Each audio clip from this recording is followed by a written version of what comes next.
Hey there, welcome to My Green Pets. I'm William Green. It is a beautiful, sunny, but cold day here in Colorado. Another wave of cold coming through, and maybe some snow for us in the coming days as well. This is what, the second, third? I think this is the third weekend in the new place. And, nothing's dead yet, so that's good. It has been much, much, much cooler in the tent than things we're used to. The lows getting down to 14 degrees Celsius, whereas before the lows were 17. So that's pushing down into the high 50s Fahrenheit, and that's a little too cold for some of my more delicate warm growers like my Callia rex, as well as my Callia dowiana. And last thing I want is for them to rot and turn to mush. So I have done some adjustments. I had the vent above the tent up here. I had that one shut off, and I opened it up last night, and that's made a tremendous difference in just stabilizing the temperature in this area. So we're gonna leave that open. And let's look real quick at what's in bloom, and then we're gonna in bud, and we're gonna see some other things with the new growing space that I'm having to adjust to. So let's start off right away. We've got Cynoches varsovicii cracking open 3 beautiful fat buds. And that is always exciting. This plant's clonal name is Fortuna. Fortune in Espanol, or maybe some other Latin languages as well. And it is a wonderful plant. I can't wait to see these flowers again. And I'm so impressed that they have survived. Because usually I feel like catasetum types, their buds are very delicate, and if you change conditions while they're budding out, they'll just drop. But not this guy. It survived a move, some pretty serious temperature and humidity changes, still cranked them on out, and there they are. So that's great. I will have those fully open for you to see next weekend. Right in front of it, we've got the always impressive Pinguicula morinensis. These came from D. Orchid, who is starting his own little flasking operation up there in Loveland, Colorado. He's got some of my seedlings right now growing from the cross of my Callia rex Nina by what? By Wida, which I don't even have Wida anymore. And man, they look fantastic. He's got an interest thread posted on the orchid board if you're interested in getting some of those.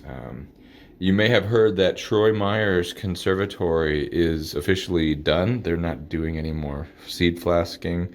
I contacted Troy through email asking, hey, what's going to happen to the plants that I have that are in flask there? I've heard no response.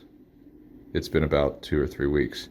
So, I mean, I do expect to hear back from him, but anyway, so other people are stepping up to carry the torch of flasking for those of us who don't want to get into it right now. Masdevallia Machu Picchu is opening a beautiful, sultry, dark fuchsia flower. And it's got some more buds on the way. You can tell that the flower stem is going to try to push another. If it stays green after the flower drops off, it might try to push another flower. You can see this one right here. Well, you could if it would focus, but it's not going to focus. There we go. You can see the new one coming out. But these guys, basically, as soon as they bloomed, they turned kind of a pink color. That means they're done. Okay, over here we've got, ooh, look at that beautiful shadow. Wrinkle Lily Aristocrat with a single large bud. Can't wait for that to push out and bloom. Gonna be fragrant at night, my favorite. And this second growth too. This one might bloom too, you never know. This thing's pretty tough. It has bloomed on every single growth it's pushed, even when it was really struggling. All right, what I'm really excited about, even more, is this. Look at the action happening here. Calliamaceae, R.E. Patterson by Panther Creek. You can definitely see something going on down there in that sheath. And then my camera down there it is.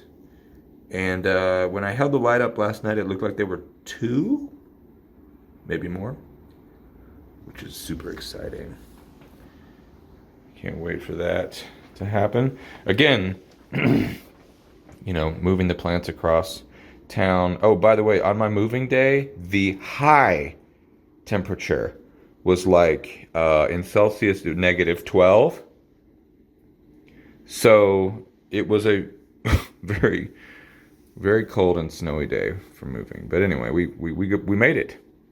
We made it, and as you can see, there is just growth, growth, growth, growth, growth everywhere. Really exciting. Okay, kind of ignored it. Dendrochilum tenellum here, still with its little flowers. This thing is a thirsty plant. Okay, all right, I wanted to show you something. Well, okay. I obviously am filling up water, you know, watering my plants. And I just decided, I don't know, it had been a couple weeks since I moved in, and I was like, oh, I haven't used the TDS meter to test the water hardness or the total dissolved solids in the water yet. Because I had it at my workplace where I use it to test the terrarium water, or the paludarium water. Anyway, so I brought it home, and I tested the water, and I was like, oh, you've got to be kidding me. So at my last place, the water was around 80, 90, always below 100, right? I used it on my orchids for 5 years, straight out of the tap, no problem. Barely even saw any white, you know, white residue, nothing. Really, really great. Well, I move into this place, and I tested TDS last weekend, and it is nearly 400. Oh, yes. So I'm like, oh, well, that would explain why there is white crust on all the faucets and the hose fittings and everything. Crap, I cannot water my highly sensitive species, and especially the carnivorous plants. I cannot use that water for them. That's no. So I was like, I'm going to have to get an RO system, a reverse osmosis system. So I want to show you what I got. I got it yesterday. I've tried it out, and I'm going to show you some results. All right, so here it is. This system is called the RO Buddy, and it costs $70. It's from Aquatic Life, and I used it last night, and produced. Man, the waste is absolutely shameful. It's like it is if the water is cold and not at a really high pressure, the amount of wastewater that is produced by it, it's not waste, it's just tap water that didn't get filtered, basically. So anyway, that's the system. I ran it for a few hours last night, and I'm going to show you the results right now. Okay, we got tap water, distilled water out of the bottle, and the filtered water. So let's check it out. First, our tap water. You can see, holy cow, 350 parts per million. Okay, that's too much. Distilled water. Okay, looks like we're at 0. Okay, great. And then the filtered water. Filtered water also registering 0. Good. I also want to show you the area that I've got these used to be my windowsill plants in my apartment, and now they're on a table in front of a window. Clivia, Phalaenopsis, and then some succulents, 2 Haworthiopsis and my lovely Crassula ovata there. And yeah, they're getting lots of bright light, and I'm gonna have to be real careful with the blinds. Don't you love the 80s vertical blinds? This place was built in '84. I don't think they've changed a damn thing. But anyway, I'm not messing with it right now. Right now I'm just trying to get things situated. But yeah, as the days get as the sun gets more intense over the coming weeks, I'm gonna have to be really careful. Right now, there's sun directly on this leaf, and it feels a little warm. It feels a little warm, maybe too warm. Just a little bit. Maybe not enough to cook it, but I wouldn't want it to get any warmer than that. Clivia also doesn't like a whole lot of sun. In the apartment, they had I had like a filtering material over the windows. Actually, I've got it over here. This is from the apartment. This stuff, I had this filtering material that I could put. It kind of, it actually, you know, it was more like a privacy screen, but it did filter the light a little bit. So yeah, you can already tell the intensity of the light is really increasing as we move towards spring. Only about 5 weeks until spring officially, right? Ish, 6 weeks. So yeah, I'll have to be real careful. Maybe I can adjust the blinds so that it's a little less, they're not getting it as directly, something like that. There we go, that's fine. You can see the temperature gauge I've got down here. It's quite a bit cooler down here.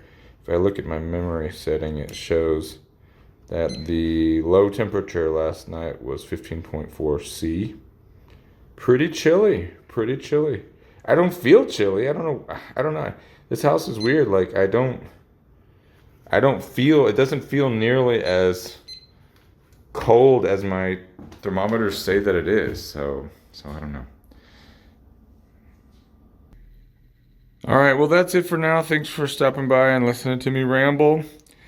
It's been quite an adventure figuring out the new space, and I definitely have got a second tent in mind. I'm gonna do this. I'm hoping to do the same thing.